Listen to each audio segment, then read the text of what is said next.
Hey folks, well last night was the top 13 results show and my predictions were right. Jasmine Murray and Jorge Nunyez were eliminated.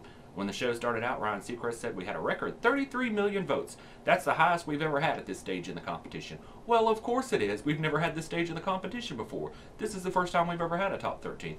They like to use little word games on us, but they're not going to get me.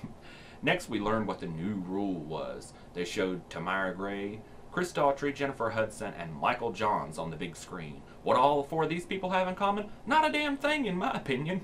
I didn't think they had anything in common. Well, apparently they believe they were voted out too early. Well, I can't believe they put Michael Johns up there with the likes of Chris Daughtry and Jennifer Hudson. I didn't think his elimination was a shocker. They made a bigger deal about it on the show than I thought it really was. But anywho, the new rule is that between now and the top 5, the judges can choose to save one person from elimination, but they have to do it unanimously. I think this really only stands to benefit like 5 people, perhaps. Adam Lambert, Danny Gokey, Allison Irahita, Alexis Grace, and Lil Rounds. People are kidding themselves if they think that the judges might actually rescue Michael Sarver from elimination, because that's not going to happen. But I'm not too happy about them making this change because, I mean, in theory, Matt Gerard or Anoop could have been eliminated by us twice and still go on to win the show, so I'm not happy about that. I don't think that's quite fair.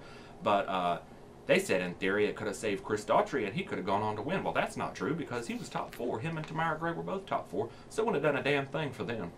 But I remember when Chris Daughtry was eliminated, I was so upset. Not necessarily because he was eliminated, but me and Mom used to go play bingo on Wednesday night, so I didn't get home till like 10 o'clock, so I would record the show and then watch it back when I got home, and it was always so exciting. And so we were sitting in the bingo hall. Bingo we usually got at about 9:20, and then we'd go to the store and come home. I wouldn't even turn on the radio in the car because I didn't want anybody to spoil it for me. Well, this lady that was sitting behind us in the bingo hall had one of them little portable TVs. I figured she was watching Wheel of Fortune or Jeopardy or, you know, one of them shows that senior citizens like. That was awful of me, sitting here stereotyping the elderly.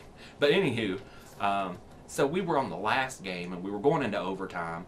I had one number left to win the $500, and then this lady shouted out bingo. And then the lady behind me with a little portable TV shouted out, Chris Daughtry just got eliminated on American Idol. I wanted to turn around and slap the piss out of her. Then it was all the chatter in the bingo hall. I was so upset.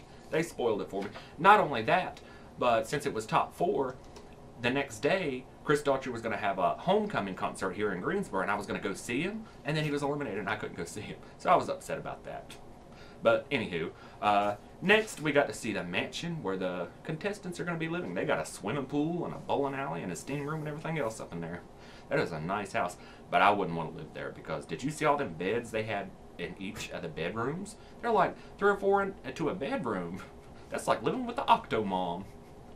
But can you imagine? What if like Michael Sarver snores really loud? He's going to piss off them contestants when they can't get no sleep. They're going to hate him. Why do I assume that he's going to be the one to snore? I don't know. Anywho, next we had the group number. It was the Jackson 5 medley.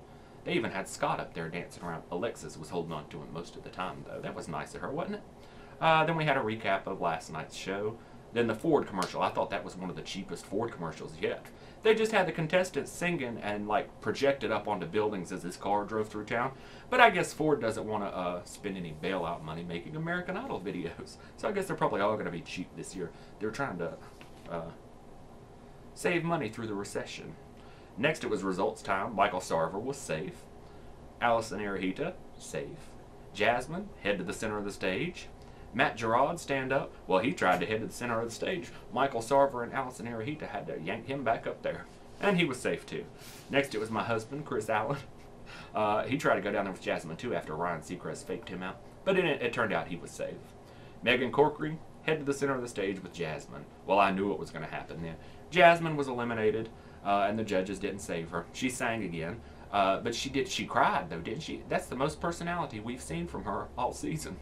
Because she's like she just always smiles and you never get any personality from her.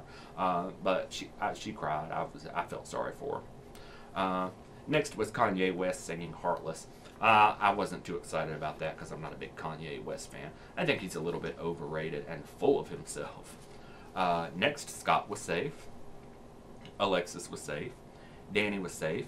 Danny let out that Paula Abdul woo again. I don't know why he did that when he was up there with Tatiana, and they told him he was in the top 12. Is he going to do that every week when they tell him he's safe? I hope not. Paula probably let out a little woo like that too. They probably had her mic cut off. Next, Anoop. Ryan didn't even have to tell him to head to the center of the stage. He just looked at him. Anoop got up and walked over there. He knew he was gonna. He had a chance to be eliminated. Next, Adam Lambert was safe. Lil Rounds was safe, and Jorge headed to the center of the stage with Anoop. Well, I knew how that was going to turn out too, but they saved them for the end of the show. Next, we got to see Kelly Clarkson.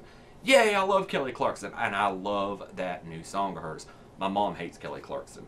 Remember back a few years ago when she was having this thing where she wouldn't let them do her songs on the show because Simon owed her money? My mom has hated Kelly Clarkson ever since then. She won't even give her a chance.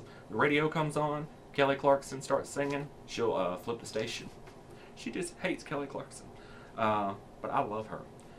She shamed them all, though. She proved to me why I think the judges are stupid. When they start comparing people to Kelly Clarkson like they did with Alexis Grace and Allison Irahita, not even close. Not even close by a mile. I saw an interview with Allison, though, when somebody asked her about that, about being compared to Kelly Clarkson. She thought, what, like looks? No, honey, not at all. Not even close. You don't look nothing like Kelly Clarkson. Sorry. And then last, Jorge was eliminated, and of course he wasn't saved. He sang again. I thought he sang better than he did the first time. It felt like he put more emotion into it. But anywho, so that was it. I think next week is what, Grand Ole Opry week? And we're going to have Carrie Underwood next Wednesday night. So we'll see what happens. I'll see you folks later.